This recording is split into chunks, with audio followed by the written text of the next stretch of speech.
저는 오늘 본문 말씀을 근거로 해서 내가 너희를 사랑한 것 같이 너희도 나를 그렇게 사랑하라, 너희도 그렇게 사랑하라, 이런 말씀의 제목을 가지고 함께 은혜를 나누고자 합니다. 자, 따라 하실까요? 내가 너희를 사랑한 것 같이 너희도 그렇게 사랑하라. 요즘 비가 많이 오죠? 예, 오늘도 비가 세차게 지금 내리고 있는데요. 요즘 비가 오는 것을 보면 참 무섭습니다. 예전에는 우리나라가 이 태풍의 영향권이라든지 아니면 장마가 지게 되어지는 그 시기 이외에는 그렇게 홍수 피해가 크지 않았는데요. 지금은 장마가 길어지고 장마의 성격도 국지성 호우로 바뀌었습니다. 시간당 80mm 이상의 그런 물폭탄은 홍수와 산사태 등으로 수많은 인명피해를 입혔고, 또 홍수로 인한 이 침수는요, 심각한 농경 피해와 또 재산 피해를 입혔습니다. 제가 지금까지 살아가면서 이 8월 달까지 이렇게 비가 많이 온 적은 거의 없는 것 같아요. 아무튼 간에 이번 비로 인해서 수많은 이런 인명피해와 재산피해를 입은 우리 수재민들을 위해서 우리가 함께 기도하면서 나아가야 될 때인 줄 믿습니다. 저는 오늘 이 말씀을 좀 생각하면서 이런 생각을 했어요. 요즘 이렇게 비가 많이 오고 기상이변이요, 세계 곳곳에서 속출하는 것을 보게 되어질 때에 우리는 좀 심상치 않다라는 것을 느낄 수가 있죠. 지구온난화 이 현상으로 인해서 시베리아의 그 영구 동토가 녹아내리고 있다라는 거예요. 지금까지 그 얼어 있었던 땅이 평균 3도 이상의 기온으로 녹기 시작합니다. 시베리아 베르호얀스크 지역은요, 기상 관측상 한낮 최고 기온이 시베리아임에도 불구하고 영상 38도 이렇게 이르게 되어지니까 삶의 그 모든 것들이 많이 바뀌게 되어지죠. 강가에서 수영복을 입고 물놀이를 즐기는 사람들의 그 진풍경이 뉴스에 이렇게 소개되어지는 것을 보게 되어지는데요. 여러분, 세계적인 이런 기상이변이 속속 보도되어지는 것을 보게 되어지면 우리는 무엇을 느낍니까? 저는 이런 이야기를 들을 때마다 정말 주님 오실 날이 곧이겠구나 라고 생각하면서 이 마지막 때에 대한 이 경각심을 가질 수밖에 없게 되는 것이죠. 여러분, 이런 마지막 때에 우리는 어떻게 살아가야 될까요? 지난 7월 12일 날 제가 이 단에서 함께 말씀을 나누었던 본문 가운데 베드로전서 4장 7절에서 8절 말씀을 다시 한번 묵상하면서 보게 되어졌는데요. 이렇게 기록되어져 있죠. 만물의 마지막이 가까이 왔으니 그러므로 너희는 정신을 차리고 근신하여 기도하라. 무엇보다도 열심으로 서로 사랑할지니 사랑은 허다한 죄를 덮느니라. 이 말씀을 함께 나누었습니다. 우리가 만물의 마지막이 가까이 올 때에 우리는 이렇게 살아야 된다라는 것을 말씀하고 있죠. 어떻게요? 정신을 차리고, 그죠? 정신을 차리고 근신하여 기도하고, 또 무엇보다도 열심히 서로 사랑하라 라고 말씀하고 있어요. 그런데 이 말씀을 묵상하면서 유독 저의 그 가슴을 치는 것이 있었는데요, 바로 무엇보다도 열심히 서로 사랑하라 입니다. 무엇보다 강조이자 순서적인 표현이 있죠. 그러니까 무엇보다 가장 먼저 해야 될 것이 바로 무엇이다? 서로 사랑하는 것이다 라고 말씀하고 있는 것입니다. 여러분, 사랑, 여러분들에게 질문 하나 할까요? 사랑은 어떻게 하는 것이 사랑입니까? 사랑은 어떻게 하는 것이 사랑일까요, 여러분? 우리 청년들 중에 연애하는 그 지체들을 보게 되어지면 이 사랑의 그 방식들이 되게 비슷합니다. 이벤트에 집중하죠. 한국 사람들은요, 참 이 10단위를 굉장히 좋아하는 것 같아요. 사귄 지 10일, 100일, 200일, 500일, 1000일, 일마다 이벤트 안 잊어버리고 꼬박 챙기고 선물도 하고 멋지고 좋은 장소에 가고 데이트하면은 이것이 사랑이라고 하죠. 될 수 있는 한 좀 자주 만나고 많이 만나고 또 즐겁게 보내야 사랑이라 생각합니다. 결혼할 상대가 있으면은 프로포즈를 해야 사랑이라고 생각하죠. 사실 저는 프로포즈를 하지 않았습니다. 무슨 깡으로 그랬는지 모르겠지만, 그래서 지금까지 사모님이 프로포즈를 안 했다고 항상 저를 혼내는데요. 여러분, 프로포즈를 해야 사랑하고 안 하면 안 사랑하고 이런 건 뭐 아니겠죠. 여튼 사랑하라고 이야기할 때 우리는 이 사랑하는 방식에 있어서는 세상이 말하는 이 보통의 연애의 기준을 따른 모습들을 보게 되어집니다. 그러면 하나님 안에서의 사랑은 어떻습니까?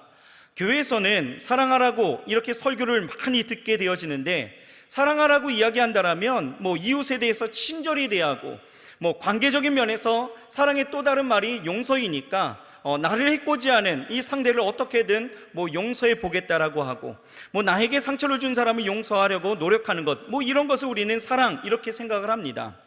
그런데요, 오늘 본문을 보게 되어지면 이 사랑을 어떻게 해야 되는지 예수님은 우리에게 분명히 그 방법을 말씀하고 계시다라는 것입니다. 자, 오늘 본문 말씀 12절을 우리가 같이 한번 보겠습니다. 12절 같이 한번 읽어볼까요? 시작. 내 계명은 곧 내가 너희를 사랑한 것 같이 너희도 서로 사랑하라 하는 이것이니라. 자, 고개를 드시고 저를 보십시오. 계명이 뭡니까? 하나님이 우리가 꼭 지키도록 요구하시는 규정이죠. 그 규정이 바로 뭐라고요? 계명이 뭐라고요? 서로 사랑하라는 거예요. 그런데 어떻게 사랑하라? 내가 너희를 사랑한 것 같이, 내가 너희를 사랑한 것 같이. 오늘 말씀의 방향은 이것입니다. 하나님은요, 그냥 막연하게 우리에게 사랑하라고 말씀하시지 않아요. 내가 너희를 사랑한 것 같이 사랑하라고 말씀하시는 것입니다. 그렇다면 하나님이 본을 보이신 내가 너희를 사랑한 것, 이것이 무엇일까요?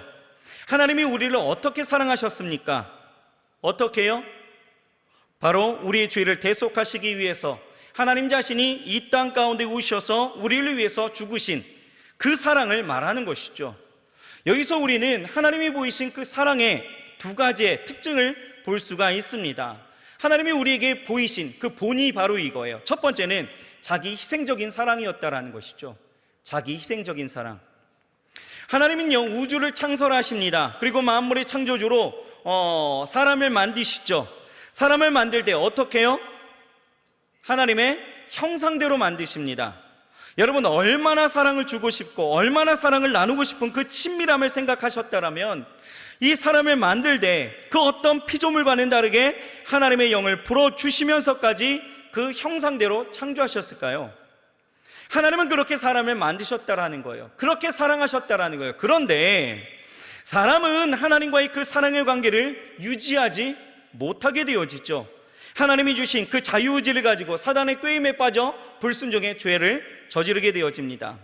그 죄는 단번에 하나님과의 그 관계를 끊어버리게 되어지고, 그 결과 더 이상 하나님과의 그 사랑, 그 친밀함을 나누었던 그 동산에 거할 수가 없게 되어지죠. 끝난 것 같습니다. 과연 끝났을까요? 아닙니다. 성경을 보게 되어지면 하나님은 포기하시지 않으시는 거예요. 우리를 향한 그 끊임없는 사랑을 계속해서 우리에게 보여주시죠. 그리고 우리를 구원할 프로젝트를 계획하십니다. 아브라함을 부르시죠. 그리고 이스라엘 민족을 이루십니다. 그리고 이방 민족까지 그 구원의 역사로 하나님께서 확대하시죠. 그런데 문제는 이런 구원 프로젝트가 진행되는 가운데에서도 사람들은 끊임없이 하나님을 배반하고 배신했다라는 것입니다. 그리고 자기의 유익을 따라 다른 신들을 섬기고 또 하나님의 사랑을 잊어버리게 되어지죠. 그래서 하나님은요, 결국 그 구원 프로젝트를 완성하시기 위해 이 땅에 사람의 몸을 입고 오셔서 십자가의 죽으심으로 그를 믿는 자에게 구원을 다시 이루어 주셨다라는 것입니다. 이것이 바로 자기 희생적인 하나님의 사랑이다라는 것입니다. 여러분, 민물고기 중에 가시고기라고 들어보셨나요? 가시고기. 이 가시고기는요, 동해로 흘러가는 이 하천에 사는 7cm 정도의 작은 민물고기입니다.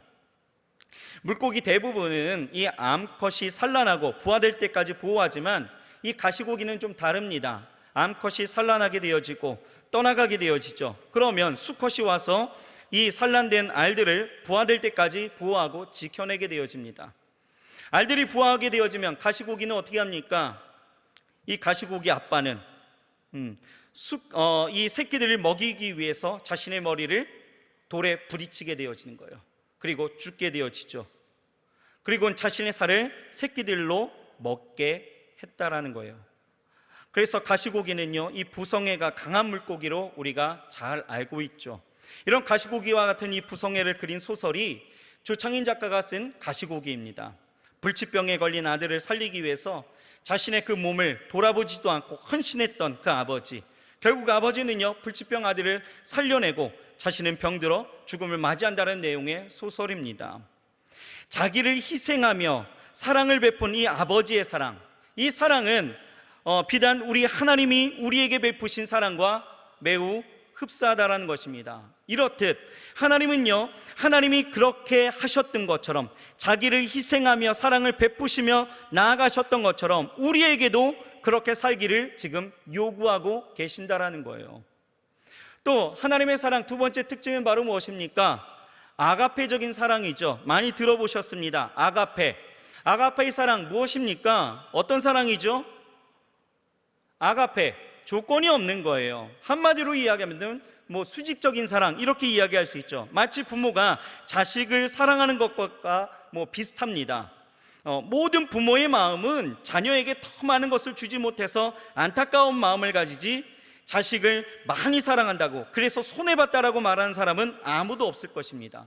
이렇듯 예수님께서는 우리에게도 이러한 사랑의 관계, 사랑의 법들을 가지고 우리에게 나아가자, 이렇게 말씀하고 있는 것입니다. 적어도 하나님은 그렇게 하셨어요. 이스라엘, 하나님이 선택한 민족이었죠. 그러나 이스라엘이 성경을 보게 되어지면 하나님 마음에 쏙 들게 항상 생활했나요? 아닙니다. 어떤 때에는 불평불만으로 가득하여서 탄식하는 소리로 가득하기도 하고, 어떤 때에는 원망하고 탄식하며 하나님 앞에 나아가기도 합니다. 또 어떤 때에는 하지 말라라고 이야기하는 그 우상 숭배를 통하여서 하나님을 배반하기까지 하죠. 여러분, 제가요 잔소리를 많이 하는 스타일로 보이십니까? 저는요 잔소리 많이 안 하는 사람입니다. 그런데 잔소리 할 때에도 있죠. 그런데 그 잔소리가요 자녀에게 할 때랑 또 다른 사람들에게 할 때는 굉장히 차이가 있습니다. 우리 청년들이나 다른 사람들에게 이 권면이나 이 잔소리를 하게 되어질 때에는 혹시 듣고 있는 사람의 그 얼굴을 보게 되어지죠.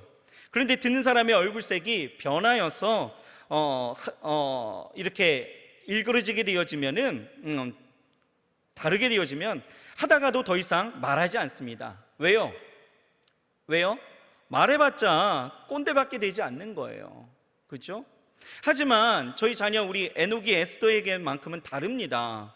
얼굴색이 변해도 하는 거예요. 왜 그렇습니까? 자녀이니까, 사랑하니까. 여러분, 하나님이 그러시는 거예요. 하나님은 포기하지 않으셨어요. 왜 포기하지 않으셨습니까? 왜요? 사랑하니까. 배반해도 배신해도 내 자녀이기에 무조건 사랑하는 거예요. 조건 없이 사랑하는 것입니다. 이것이 아가페다라는 거예요. 내 마음을 기쁘게 해서도, 또 내 마음을 즐겁게 해서도, 내 마음을 또 아프게 해서도 이런 것들이 아니다라는 거예요. 어떤 조건이 붙은 것이 아니다라는 거예요. 그냥 자녀이기 때문에. 이렇듯 여러분, 우리도 조건 없는 사랑을 통하여서 하나님은 서로 사랑하라, 이렇게 오늘 말씀하고 있는 것이죠. 그런데 여러분, 이런 사랑 여러분 실천하려고 한다면 여러분은 어떠십니까? 혹시 좀 당혹스럽지는 않습니까? 자기 희생을 해야 하고 또 아가페적으로 조건 없이 사랑해야 한다면 사실 어렵습니다. 어디서부터 어떻게 해야 될지 난감하기까지 합니다. 교회에서 사랑을 주제로 한 설교를 참 많이 듣고 사랑해야 함을 알지만 자기가 또 희생해야 된다는 것과 또 조건 없이 내가 사랑해야 된다는 것에 어떻게 보면 우리가 부당해 보이기까지 한다는 것이죠. 그래서 사랑해야 한다는 것은 알지만 어떤 방향에서 어떻게 무엇을 해야 될지 우리는 사실 잘 모른다는 거예요. 그렇죠? 오늘의 핵심은 바로 이것입니다. 이런 상황 가운데에서 하나님은 우리에게 자기 희생적으로 그리고 아가페적으로 우리에게 사랑하라, 이렇게 말씀하고 있는데, 이런 상황에서 우리는 이런 질문을 던질 수 있어야 된다는 것이죠. 어떤 질문일까요? 바로 이것입니다. 왜 하나님은 그런 사랑을 우리에게 보이셨을까? 이 사랑의 궁극적인 목적은 어디에 있는가를 던져보면 이제 달라질 수 있다는 것입니다. 우리가 목적을 알면 이 방향과 방법을 찾아갈 수 있는 것이죠. 마치 우리가 집을 떠나야 하는 건 아는데 목적지를 모르게 되어지면 우왕좌왕하다가도 목적지가 정해지게 되어지면 그곳을 가기 위해서 대중교통을 이용할지 자가용을 이용할지 남의 차를 얻어 타고 갈지 어떻게 해야 될지 명확해지는 것처럼 목적을 알면 방향과 방법은 찾아갈 수 있는 것이죠.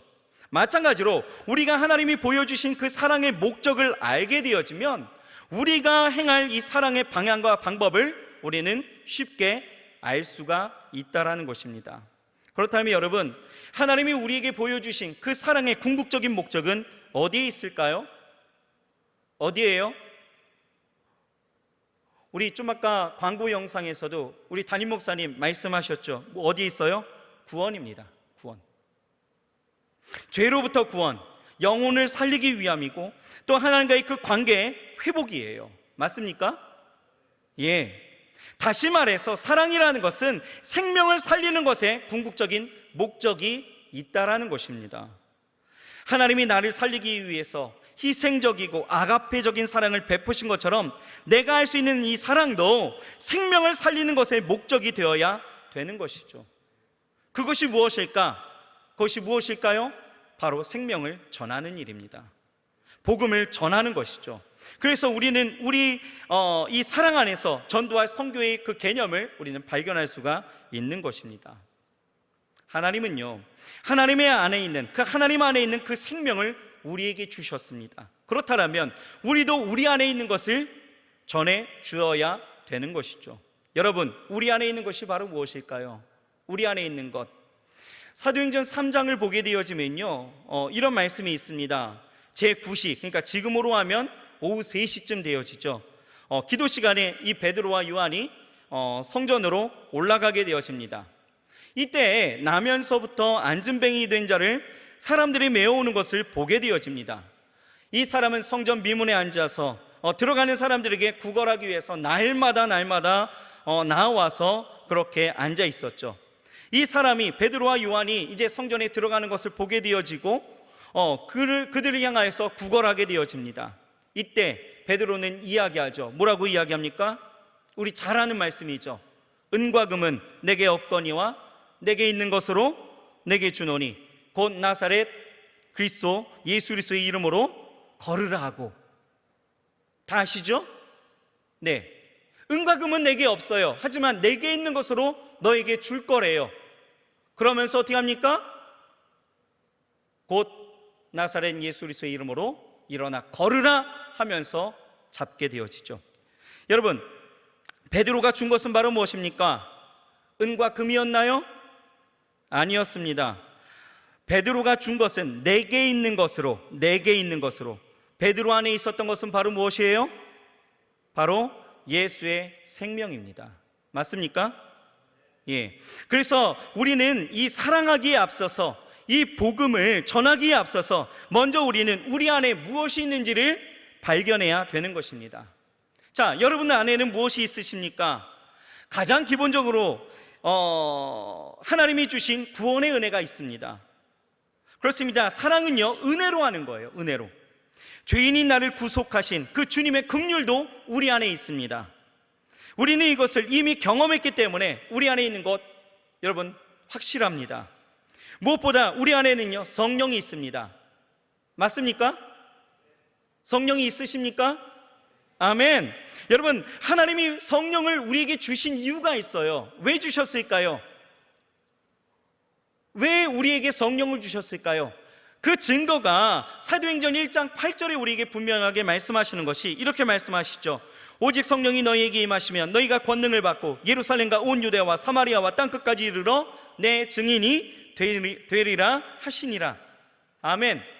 여러분, 성령을 주신 그 궁극적인 이유가 어디에 있다고요? 내가 외로워서요? 내가 힘들어서요? 아니에요. 땅끝까지 이르러 증인된 삶을 살게 하기 위해서 하나님이 성령을 우리에게 주셨다라는 거예요.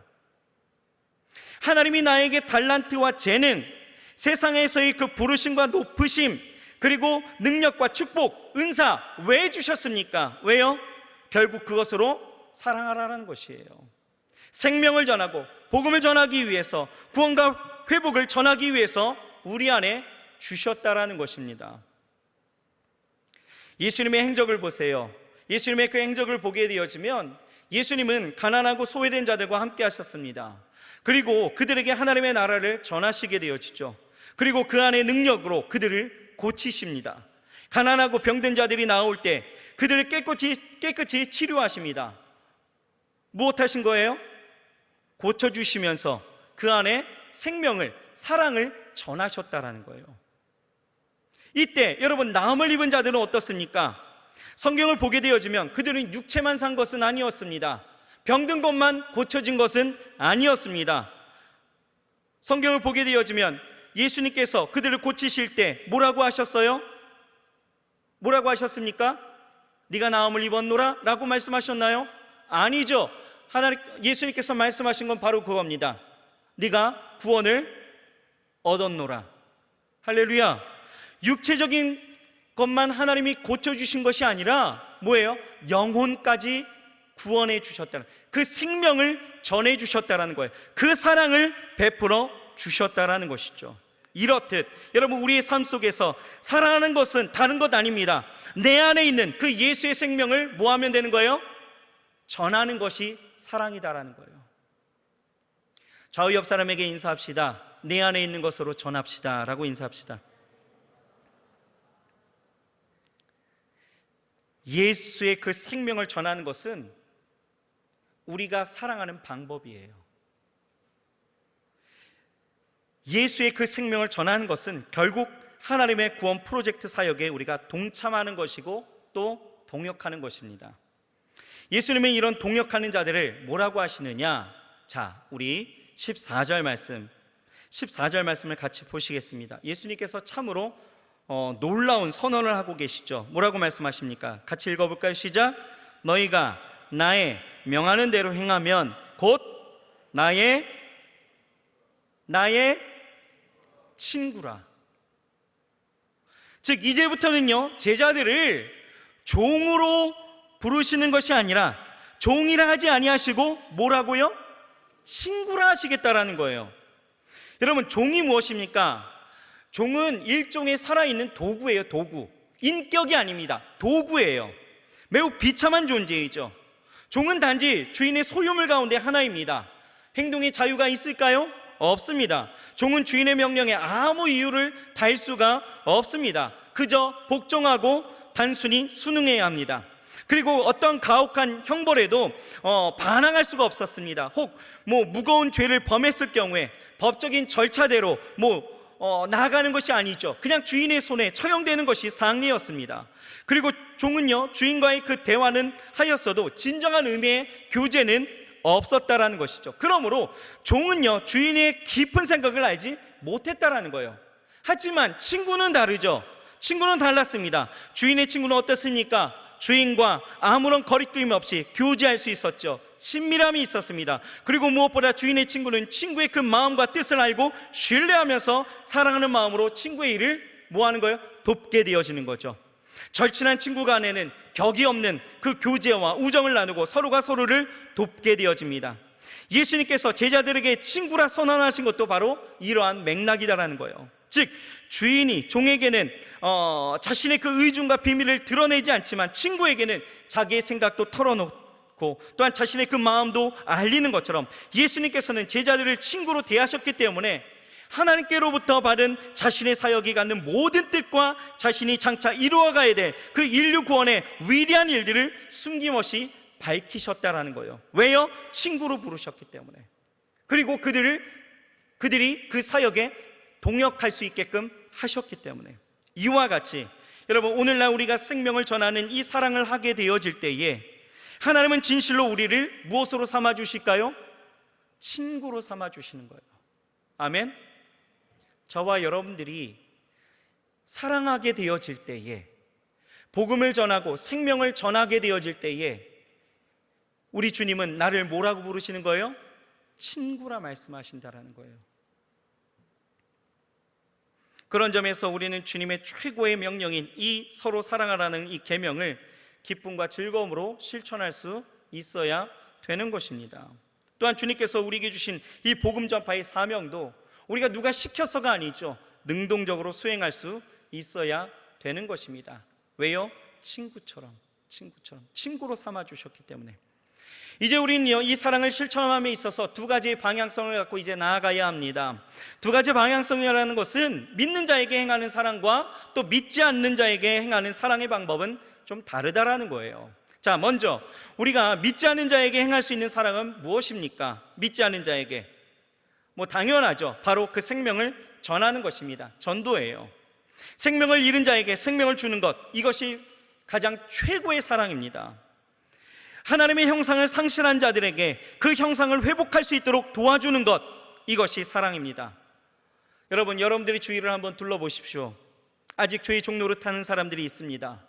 세상에 짐지고 가는, 그리고 짓눌리고 힘겨워하며 어느 길로 가야 할지 모르는 친구, 부모님, 직장 동료들이 있습니다. 우리는 그들에게 사랑을 해야 합니다. 어떻게 해요? 생명을 전하는 거예요. 생명을 전해야 합니다. 이것이 사랑입니다. 그들은 이것이 무슨 사랑이냐고 우리에게 반문할 수도 있습니다. 이게 무슨 사랑이냐? 하지만 여러분, 500만 원짜리 명품 선물을 해주는 것, 이것이 우리가 사랑이라고 이야기할 수 있겠지만, 여러분, 이 기쁨이 한 달, 1년, 한계가 있는 기쁨이라면, 여러분, 구원을 선물하는 것은, 여러분, 이것은 영원한 기쁨이고 가장 큰 기쁨이 되는 것이죠. 이 구원보다도 더 소중한 것은 없다라는 거예요. 생명을 전하는 것, 죽은 자에게 생명을 전하는 것은 가장 큰 선물인 것입니다.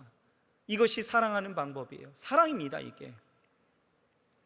여러분, 우리 주변에 믿지 않는 사람들 분명히 있습니다.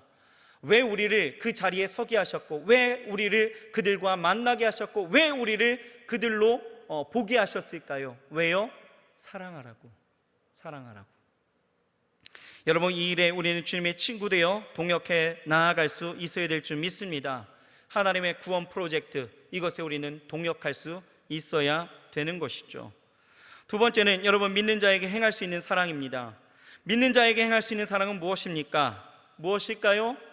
믿는 자들 간에 우리 서로 사랑하라, 무엇보다도 열심히 서로 사랑하라라고 우리 주님 말씀하시는데요, 믿는 자에게 행할 수 있는 사랑은 무엇일까요? 바로 위로와 격려, 그리고 칭찬과 권면입니다. 여러분, 초대교회 시절에 믿는 자들에게 현실적인 아픔은, 이 핍박은 누차 이야기했던 것처럼 서로의 사랑 없이는 견딜 수 없는, 상상할 수 없는 고통이었다라는 것입니다.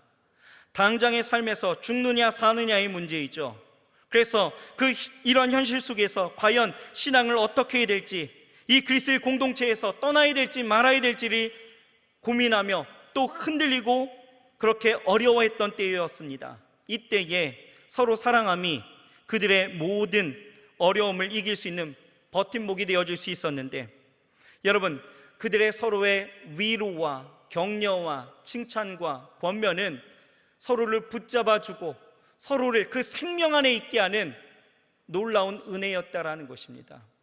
여러분, 우리는요, 믿는 자들 간에 연약하고 힘겨워하고 또 지금 그 현실 가운데에서 어떻게 해야 될지 고민하고 방황하는 지체들이 눈에 보이고 내 공동체 안에 함께 있다라면 우리는 어떻게 될까요? 어떻게 해요? 저들을 위해서 기도하고 또 저들을 위해서 위로하고 저들을 위해서 권면하고 격려할 수 있어야 된다라는 것입니다. 우리 청년들이 그렇더라고요. 우리 자매들한테 이 신앙 상담을 하다가 연애 상담까지 이렇게 하다 보면은 우리 자매들은 늘 똑같은 이야기를 합니다. 목사님, 우리 교회는 좋은 남자가 없는 것 같아요. 이런 이야기를 합니다. 또 형제들하고 또 신앙 상담을 하고 또 연애 상담을 하다 보면 우리 형제들도 또 똑같은 이야기를 합니다. 목사님, 우리 교회는 좋은 자매가 없는 것 같아요. 희한하죠? 왜 그럴까요? 여튼 그런데요, 연애 비법 하나 가르쳐 드릴까요? 여러분, 정말 사랑하는 사람이 있다면 그 사람을 위해서 여러분 작정하고 새벽 기도할 수 있는 지체가 있다면 그 자매나 형제는 단숨의 마음이 갈 것입니다. 왠지 아십니까? 우리 형제자매들 대부분 배우자를 찾는 기도의 1번이 믿음 좋은 사람이에요. 여러분, 그게 믿음 좋은 거 아니겠어요? 그렇죠? 서로를 위해서 기도해 줄 수 있는 것, 흔들리고 어려울 때 격려해 주고 사랑해 줄 수 있는 사람, 나를 위해서 자기 기도 제목도 아니고 나를 위해서 뭐 일주일을 작정해서 새벽 기도한다라면 여러분, 이것만큼 고마운 일이 어디 있을까요? 그 기도가, 그리고 그 사랑이 여러분 그를 붙잡아 주게 되어지고 믿음 안에 설 수 있게끔 만들어 준다라는 것이죠. 이와 같이 여러분, 우리가 하나님 안에서 힘에 겨워 어려워하는 믿음 안에 있는 우리 지체들이 있다라면 우리는 그 형제들을, 그 자매들을 바라보면서 우리는 가만히 있을 수가 없다라는 것입니다. 우리가 사랑해야죠. 어떻게요? 그들을 위해서 권면하고 위로해 줄 수 있어야 된다라는 것입니다. 여러분, 현재 코로나19로 인해서 우리도 아프고 어렵지만 우리 선교지는요 더욱 어렵다는 소식을 들었습니다. 2020년 우리의 선교를 어떻게 할까, 중단해야 될까, 어떻게 해야 될까 고민했을 때 하나님이 주신 방법은 바로 초대교회 성도들이 서로 사랑했던 것처럼 그들을 위로하고 격려하라고 말씀하셨습니다.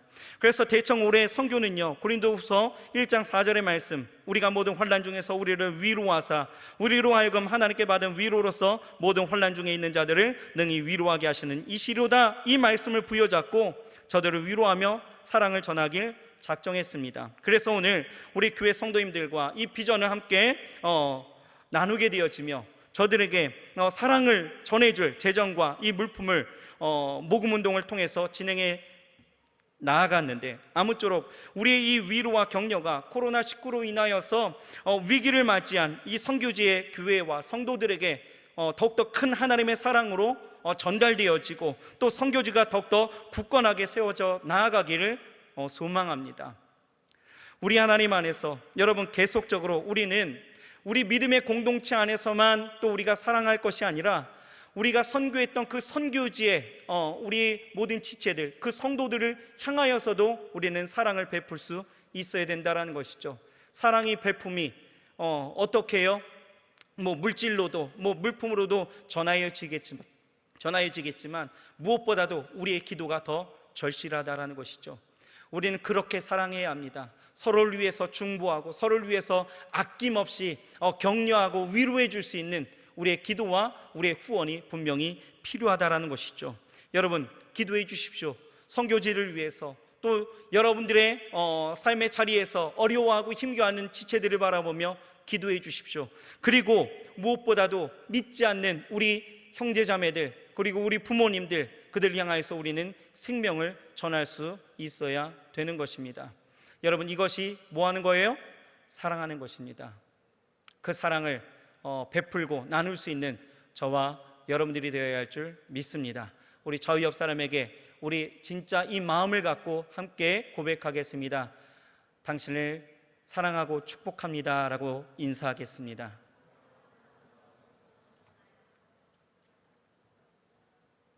말로만 여러분 우리 사랑하는 것이 아니라 진짜 찐 사랑 한번 해보셨으면 좋겠습니다.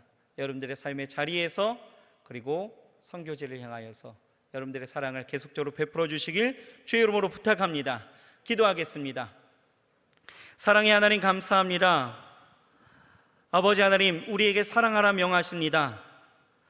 하나님이 우리에게 그렇게 하셨던 것처럼 우리도 그렇게 사랑하라 말씀하십니다. 하나님은 우리에게 자기 희생적으로 모든 것을 다 내어주셨고, 또한 아버지 하나님이여 우리에게 조건 없는 그 사랑으로 하나님의 그 사랑을 보여주셨습니다. 우리에게도 그와 같은 사랑을 명하십니다.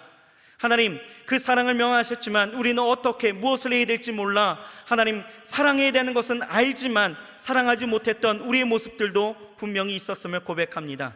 하나님, 이제는 이 사랑, 생명을 전하는 일임을 우리가 깨닫게 하여 주셨사오니 우리의 삶의 자리에서 믿지 않는 자들에게 그 생명을 전하는 자들이 되어질 수 있도록 역사하여 주시옵시고, 하나님, 믿는 자들에게 있어서는 위로와 격려, 그리고 칭찬과 권면을 통하여 저들을 생명 안에 거할 수 있도록 날마다 함께하는 은혜가 있게 주여 축복하여 주시옵소서.